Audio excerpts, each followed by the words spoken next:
เจ้าเคยผ่านไผมาบ่มีค่ากับไผโลกนี้แต่ว่าเจ้าก็ยังเป็นแฟนที่ดีมอบความดีให้อายเสมอบ่ได้แค่อดีตของน้องเฮาทั้งสองต่างก็เข้าใจเอาความหักสองเฮาต่างคนมอบให้มอบทั้งกายและใจสองเฮาหากัน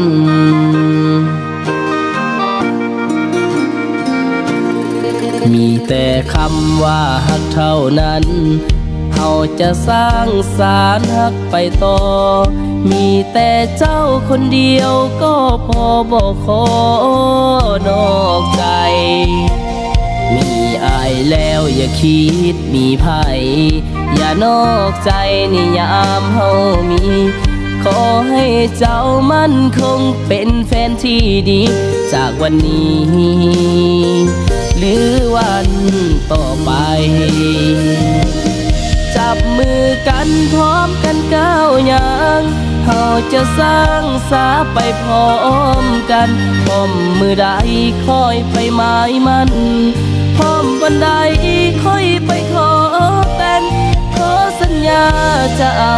ฮักแท้จะดูแลใส่ใจเบิ่งแยง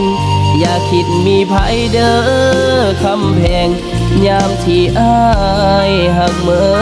ดใจคู่กันแล้วบอกแควต่อกันเติมความหวานให้กันเสมอ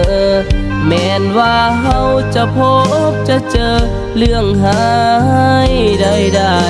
ๆเฮาจะอยู่สู้ไปด้วยกันผิดใจกันเฮาให้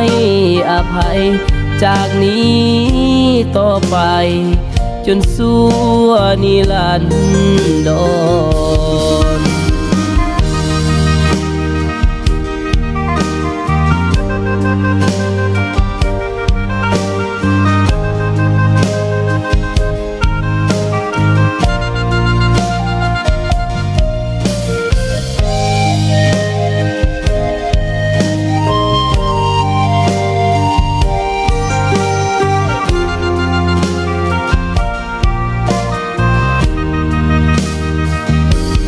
จับมือกันพร้อมกันก้าวอย่างเฮาจะสร้างสาไปพร้อ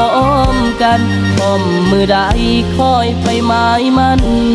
พร้อมวันใดค่อยไปขอแต่งขอสัญญาจะเอาฮักแท้จะดูแลใส่ใจเบิ่งแยงอย่าคิดมีภัยเด้อคำแพงยามที่อายหักเมิดใจคู่กันแล้วบอกแควต่อกันเติมความหวานให้กันเสมอแม้นว่าเฮาจะพบจะเจอเรื่องหายใดๆเฮาจะอยู่สู้ไปด้วยกันผิดใจกันเฮาให้อภัยจากนี้ต่อไปจนสู้นิรันดร